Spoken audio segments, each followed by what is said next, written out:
And we're live, recorded moments earlier. We are. I'm John Ritlin. The Derb is in mission control over there. Yes. And this is the first ever fan-voted movie review that I'm going to be doing. I put up a poll last night because I went and saw my insurance agent earlier today and was like, hey, I need to kill time. It might also be his last fan-voted movie review. It might be. Here's the thing. I put up 3 options. I didn't want to see Ford versus Ferrari because it was 2.5 hours and I was on a time crunch. So I put up The Good Liar, I put up Last Christmas, and Charlie's Angels. And can you guess which one won? Well, you shouldn't have to. It's in the fucking title. So, how was the 2019 version of Charlie's Angels? It was surprisingly good, which I did not expect to say when I saw this trailer. I go, what?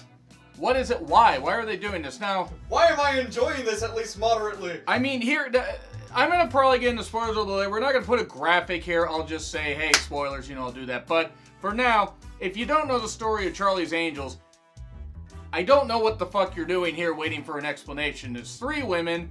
There's a guy in charge. Well, there's a guy named Bosley, but there's multiple Bosleys this time and multiple angels all over the world. Not Victoria's Secret angels. And there's also the voice of Charlie, who I assume the guy's been dead for a while because you get to find that out a little bit later. But anyway, they get the same voice, and the main characters here, by the way, this was directed by Elizabeth Banks, which I did not expect it to actually be that good because Elizabeth Banks is kind of an acquired taste. Now, she's been good in some movies. I didn't necessarily care for Slither. I thought Slither was kind of but I get why people like it. And Kristen Stewart is in this. Naomi Scott is in this, and an actress named Ella Balinska that I had never heard of. She looked familiar, but I hadn't heard. There are the 3 main angels that are in this. Well, 2 of them are, and then Naomi Scott actually is training to be an angel a little bit later. Typical espionage stuff. This is a very simple movie. It's not going to take that much to explain the plot. There is a device that can create clean electricity that could also be weaponized and kill people with electromagnetic pulse. That's pretty much your plot right there. Oh, and Patrick Stewart's one of the main Bosleys the main Bosley that grew this whole empire, and then they sent him into retirement after 40 years. Also, probably because they couldn't afford to keep him for the whole goddamn movie, so he had to pop up a couple times here and there. I kid.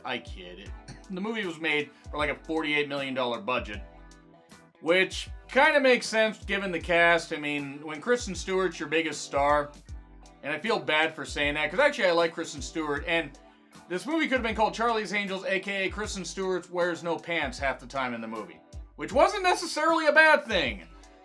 Hi, I'm showing, my slightly non-sexualized nature here. But with this, it had Naomi Scott. I like Naomi Scott. I thought she was one of the few bright spots in the live-action Aladdin movie. And this Ella Balinska, she was actually pretty good. The cast was actually pretty goddamn good in this. It was a typical breezy espionage movie. These angels foil this thing in the beginning because first it's just Kristen Stewart's character, Sabina, and then Ella's character, Jane. They foil this whole thing with this one Asian guy where Kristen Stewart's like practically almost like, doing the old Famke Janssen thing from GoldenEye, except she's not choking them out with her legs. She's just doing a lot of striptease stuff. Not wearing pants in this either. I'm really not helping my case as far as like being the type of guy that, respects men and women, am I? But if you like women, and you think any of these women are beautiful, or you like any of these women in this movie, you're gonna enjoy this movie. It keeps the pace going. Again, we get to where this device that puts out clean energy that was developed by Naomi Scott and her team, where, it can be weaponized and it can kill people, but naturally it's being pushed to market because movie. And there's the people who's trying to get this. Her boss takes it to this guy, this buyer, but maybe he's not the buyer, maybe it's another buyer. The angels have to stop this whole thing. Everybody has to do a whole bunch of action-y shit. And there's the betrayals and all that stuff, and the typical things you would expect in this movie. The reason this one works more than the 2003 movies, or whatever the fuck it is, the 2 ones that they did with Drew Barrymore, Lucy Liu, and Cameron Diaz. And I like those actresses, but those movies didn't particularly work, even though the second one wasn't actually that bad. It was a guilty pleasure of mine. This one was a lot better. way better than I ever anticipated. So actually, I want to thank you guys for picking a movie I thought I'd hate and ended up actually enjoying. It reminded me a lot of enjoying Ready or Not, which I really enjoyed, despite the fact the trailers looked like shit.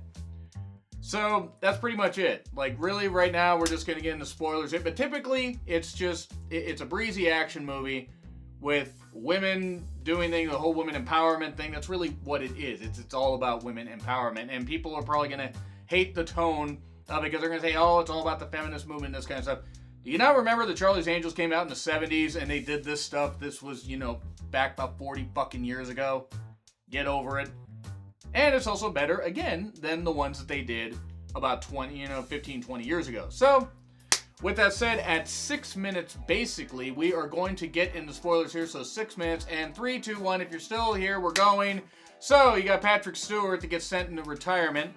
He turns out to be the main villain. That's pretty much it. I mean, not really shocking, honestly. It kind of reminds me when he was the villain in Masterminds, which was a silly movie. This time I'm violating a different crime directive. I was wondering where you were going with that at first. So, with that, there's a typical, maybe they're a double agent, maybe they're a double agent, maybe they're a double Asian, who the hell knows? They don't actually go to any of those countries. They go to, right, I always forget. But anyway, with that, the guy that was in Amistad, I always screw up his name, Jaimin Hansu, I believe is how it's said. He's in it. He's not in it very long, but he's in it. Naomi Scott kind of plays a typical, I'm a hacker, but what the hell are you two, what are you two doing? Why are these people shooting at us? There's this really great guy that plays an assassin in it. That's pretty much like Crispin Glover's character in the 2 adaptations of the Charlie's Angels movies. Or one of them. I don't actually remember if he was in both of them because I kind of purged those movies from my mind. But he's a lot like Crispin Glover, except not quite so, want to warn your neighborhood about this guy being anywhere near you. I mean, and I think, but anyway, every actor plays their roles fine. There's the dispatch guards and everybody gets beaten pretty easily. There's not much to this because nobody ever feels in danger. That's like the thing about it. It just goes from scene to scene to sequence to sequence. They try to foil this stuff, but wait. We always are getting close to stuff. They think Elizabeth Banks, who's in this movie, as one of the Bosleys. Because, again, multiple Bosleys, multiple angels all over the world, in different countries. And, there's good camaraderie between all 3 of the main actresses. And even Elizabeth Banks, that's also the Bosley. There's actually a good, the Bosley. It's like the Dwayne. But with this... It was into the deep cut there for Vine Sauce fans. This was a pretty fun movie, though, overall. You don't get much. You do get, at one point, Naomi Scott in a dog collar at one point, don't ask. But it was... That is a subject matter that is worthy of asking. Basically, essentially, she is captured by Patrick Stewart. He does not put her in the dog collar. As much as I would have liked to have seen that, the depraved side of me would have liked to have seen that, the assassin puts her in the dog collar thing. And she actually says, did you get this from your mother's room? What else did you get from her? There were some witty lines in this. Kristen Stewart playing a smartass, which was great. And again, not wearing pants in half the scenes, so that was good stuff. I really need to focus more on the fact that the women were empowered and the people weren't wearing pants. No mas pantalones. I somehow knew that's part of the reason why I wanted to shoot the review here, because I knew he was going to say that. This was a very fun movie, though. Was it anything special? No. It's a Charlie's Angels reboot of a reboot that they did, of a sequel. It's a movie that you don't expect too much from, and I expected absolutely nothing from it. I expected to hate it. And everything gets worked out. Naomi Scott's getting trained. And the post-credit sequences. Well, during the credits, Naomi Scott is training to be an angel. Ronda Rousey shows up in a little cameo, training her in judo and also how to cut off her hair and wash someone's feet with it. Would have trained her in firearms, but she denied that ever happened. Ronda Rousey, great fighter, pretty lousy human being. And just other post-credits. Stay for most of the stuff that they have, like, into the middle of the credits. And then from there, you won't have anything to fear. But yeah, real fun movie.